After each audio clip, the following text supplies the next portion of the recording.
Yap, semua sudah pada tahu pastinya tentang kopi. Salah satu hasil alam Indonesia yang melimpah dan sudah terkenal sampai mancanegara. Banyak jenis kopi yang ada di Indonesia. Tidak terbatas pada minuman yang rasanya pahit. Tapi sekarang sudah banyak loh produk kreatif berbahan dasar kopi. Ini dia salah satunya, kopi rempah Kapologo. Kopi jenis Excelsa dengan campuran rempah-rempah yang juga asli Indonesia. Ibu Ratna memproduksi kopi ini di daerah Jombang, Jawa Timur. Ingin tahu bagaimana membuatnya? Wah, pas banget nih. Kita datang saat sedang musim panen kopi. Vida, Sauki, dan Adam sudah siap panen kan? Ayo teman, petik. Pilih kopi yang berwarna merah atau kuning ya. Di Jombang sendiri, kopi banyak dibudidayakan di daerah Wonosalam. Wonosalam berjarak 40 km dari pusat kota Jombang. Karena berbentuk dataran tinggi, tanaman kopi bisa tumbuh subur di daerah ini. Ternyata ada yang perlu dipetik menggunakan tangga tuh. Ayo, siapa yang mau naik?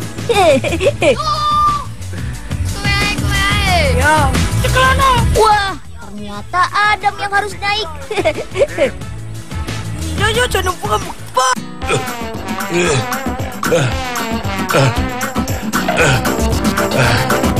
Aduh, capek nih Pak Oga. Istirahat dulu ya.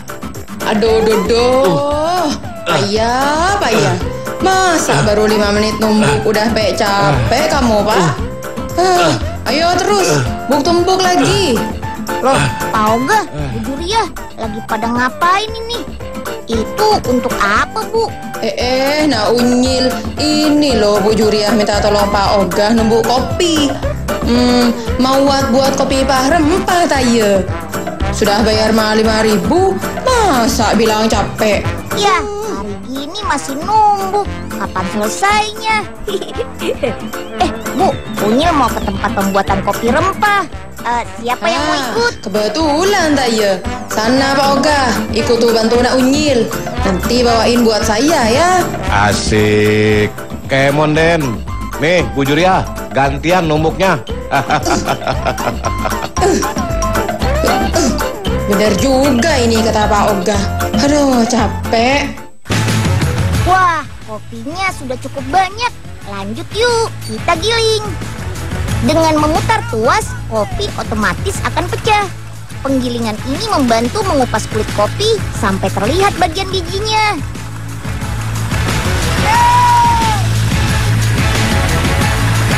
Selesai, siap deh dijemur. Biar kandungan air pada biji kopi berkurang. Kalau sudah kering, masukkan dalam karung untuk proses selanjutnya. Ayo, masukkan kopinya ya.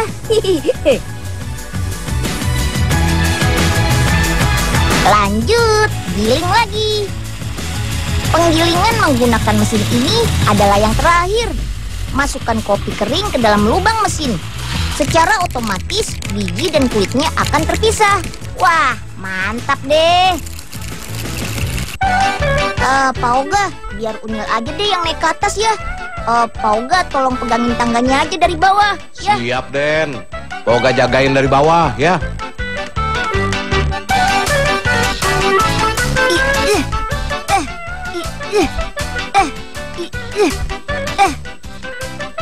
Sampai juga. Pegangin ya iya, Pak. Den. Tuh, pegel juga megangin begini mah. Den, masih lama nggak sih? Pak Oga ngantuk nih. Ini masih banyak yang harus dipetik nih. Apaan nih?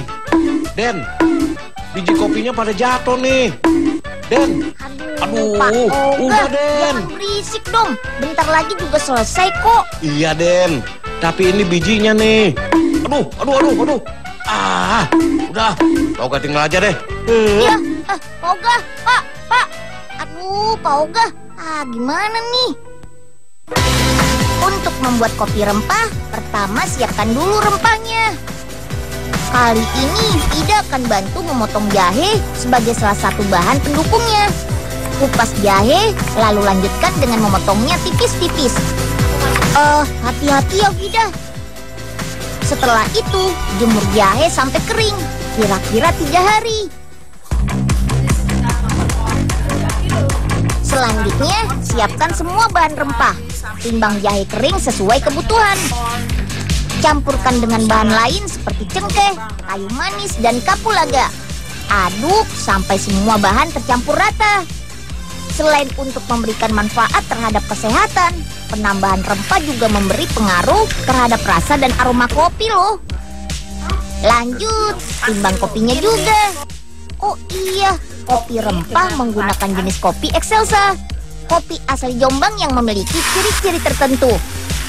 Ukuran biji kopi yang lebih besar dari Arabica dan Robusta, memiliki cita rasa dan aroma yang kuat serta dominan pahit. Wih, semua bahan sudah siap kita sangrai nih. Panaskan mesin sangrai sampai suhu 100 derajat Celcius. Masukkan biji kopi Excelsa ke dalam mesin. Sangrai atau panaskan beberapa jam sampai biji kopi matang. Selanjutnya, masukkan rempah-rempahnya. Sangrai kembali sampai kira-kira 3 jam. Proses ini mematangkan kopi dan rempah, serta memunculkan aromanya. Lanjut, keluarkan kopi dan rempah dari dalam mesin. Diamkan selama 6 jam sampai suhunya benar-benar turun. Sip, sudah ada yang siap giling nih. Giling lagi di kopinya. Pakai mesin ya, jangan pakai tangan. Capek. Proses terakhir, kemas bubuk kopi rempah ke dalam kemasan aluminium foil. Jangan lupa timbang sampai 100 gram. Pembuatan kopi rempah kapulaga ini bisa menghasilkan 200 bungkus kopi setiap harinya. Harga satu kemas kopi rempah seharga 20.000. Bisa dibeli secara online ataupun langsung ke sini ya. Kopi rempah baik diminum selama tidak berlebihan. Selain mendapatkan nikmatnya kopi Excelsa, manfaat kopi rempah juga bisa menurunkan tekanan darah, menambah stamina, dan baik untuk kesehatan jantung. Ayo, siapa yang mau cobain kopi rempah asli Indonesia? Ayo Den, cicipin nih kopi seduh asli racikan tangan Pak Oga. Ya, Pak Oga, ngaku-ngaku lagi. Kan cuma bantuin megangin tangga aja. Ye, Den Unyil. Ini kan Pak Oga yang nyeduh. Udah diminum, Den. Banyak rasa wangi, Pak. Tapi Unyil nggak boleh banyak-banyak nih. Fih. Apaan nih? Kok bukan rasa kopi sih? Ya, itu kan bubuk jahe, Pak. Belum dicampur kopi tuh. Aduh, panas di mulut Pak Oga, Den. Belajar bersama. Asik, waktunya panen singkong nih. Wih, singkongnya banyak banget. Aduh, kira-kira enaknya dibikin apa ya? Singkong ternyata tidak hanya diolah untuk makanan saja loh. Bisa juga menjadi barang yang kita gunakan sehari-hari. Penasaran? Pembuatannya juga super canggih dan bisa menyelamatkan bumi kita ini dari semua sampah yang bernama plastik. Keren banget kan? Yuk kita lihat. Orang bilang tanah kita tanah surga. Aduh, tolongin Mul, berat Mul, banget nih. Mul. Wah, aduh, Unyil, kalau jalan pakai mata dong. Embul, ngapain bawa-bawa batang singkong? Embul nih punya misi Nyil untuk menyelamatkan bumi. Hah? Nyelamatin bumi pakai batang singkong? Hah, Unyil katro nih. Batang singkong ini mau diolah jadi plastik yang ramah lingkungan, Nyil. Embul, plastik ramah lingkungan dibuat dari umbi singkong, Bul, bukan batangnya. Hah, salah deh. Nah, sebelum masuk ke pabriknya, olah dulu singkongnya menjadi tepung. Kenapa kita pakai singkong? Karena singkong salah satu umbi-umbian yang mengandung banyak pati. Jadi mudah diolah menjadi plastik. Cuci bersih singkong yang sudah dikupas, dan giling. Saat penggilingan, singkong dialiri air ya. Lalu saring langsung untuk memisahkan sari dengan ampas kasarnya. Nah, air dari penyaringan ini kita endapkan semalaman dalam kolam penampungan. Dan hasil dari endapannya akan kita gunakan untuk pembuatan plastik singkongnya. Jangan lupa dijemur ya, sampai benar-benar kering. Ini dia nih, pabrik pembuat plastik dari singkong, tepatnya di daerah Cikupa. Untuk membuat plastik dari singkong memang tidak mudah. Tepung singkong harus dijadikan biji plastik terlebih dahulu. Mulanya lebur tepung singkong dengan biji plastik biasa, kemudian bentuk menjadi biji plastik kembali. Oke, biji plastik singkongnya siap diinjeksi atau ditiup hingga menjadi lembaran film atau plastik. Kayak lagi bikin balon tiup. Oh iya, belum jadi sampai di sini loh. Dari proses peniupan, plastik langsung kita gulung untuk memudahkan proses selanjutnya. Mana sih singkongnya? Hah, ini kayaknya nih. Bisa dimakan nggak ya? Mumpung nggak ada unyil, Umbul makan aja ah.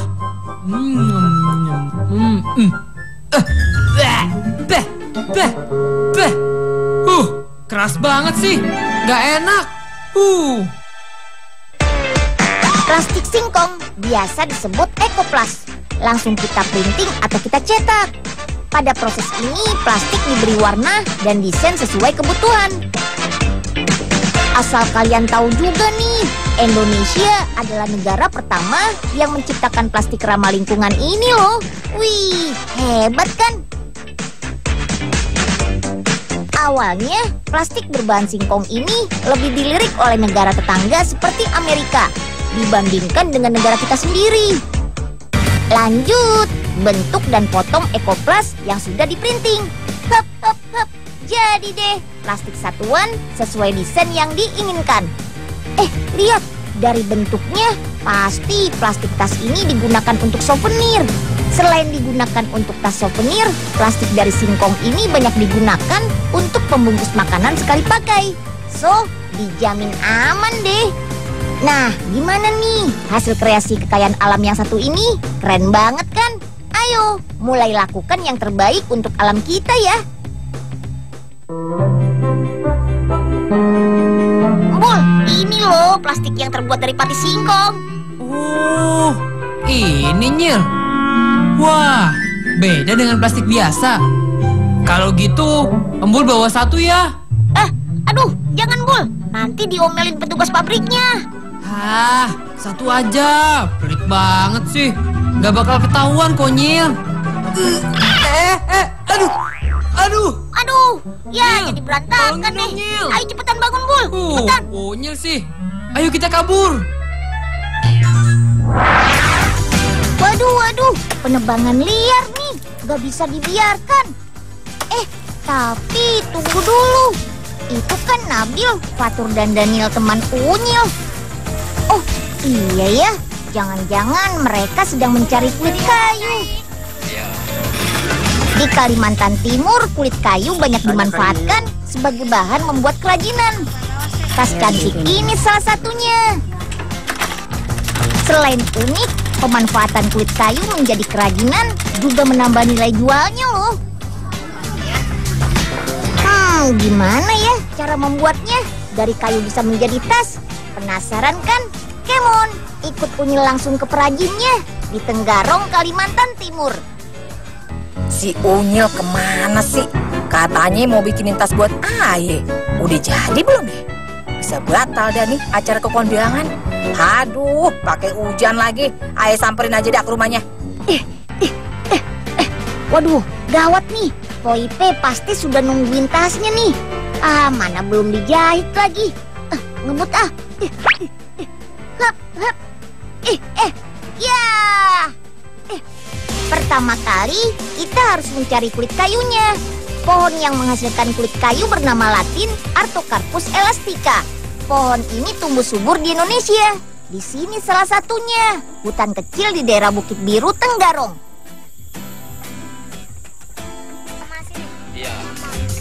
Bersama Kai, teman-teman Unyil mau mencari satu batang pohon nih.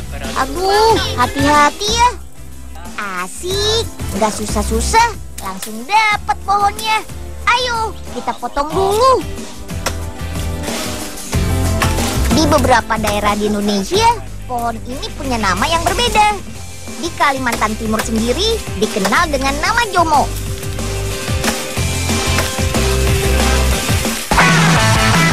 Oke, batang pohonnya siap diproses nih. Pertama serut bagian paling luar. Untuk kali ini, Kai memang jagonya. Baru deh, setelah itu kuliti bagian luar kayu. Seperti ini caranya. Lakukan perlahan dan hati-hati agar kulit kayu terlepas sempurna. Sip deh, ayo Kai, kita lepas kulit kayunya. Kulit kayu bisa dijadikan bahan baku kerajinan karena teksturnya yang elastis, seratnya yang kuat, serta daya serapnya yang tinggi. Hanya lembaran inilah yang dipakai membuat tas. Sisanya bisa dijadikan kayu bakar deh. Kulit kayu kemudian harus ditumbuk. Gunakan alu atau dalam bahasa Dayak disebut dengan oncar. Bagian bawah alu sengaja dibentuk bergerigi. Tujuannya agar kulit kayu tetap berserat dan tidak hancur saat ditumbuk. Lakukan penumbukan di setiap bagian kulit kayu ya. Proses ini akan menghasilkan lebar kulit kayu bertambah menjadi 2 kali lipat loh. Wah. Lembaran kulit kayu ini siap dijemur selama 3 jam sampai kering dan kadar airnya berkurang. Sekarang kulit kayu siap dibentuk menjadi tas. Giliran Ellen dan Alex nih membantu. Potong lembaran kulit kayu sesuai kebutuhan ya. Ayo Lex, tolong dibantu ya. Dulu kulit kayu ini hanya digunakan sebagai pembuat tali dan rompi oleh suku Dayak. Seiring waktu, kini kulit kayu bisa dikreasikan menjadi produk kerajinan seperti tas, topi, dan dompet. Untuk mempercantik tampilan tas kulit kayu, biasanya akan ada tambahan kain khas Kalimantan Timur. Ulap doyu namanya. Yuk, Ellen, bantu ibu memotong kainnya. Oke deh, siap dijahit. Menggunakan mesin jahit, sambung antara bagian kulit kayu.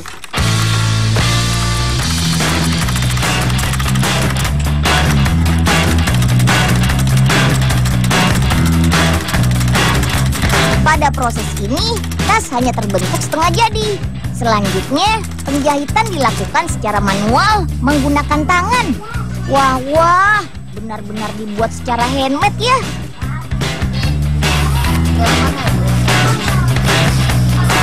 Tambahkan kancing dan tas kulit kayu, siap dijual. Gimana? Cantik kan?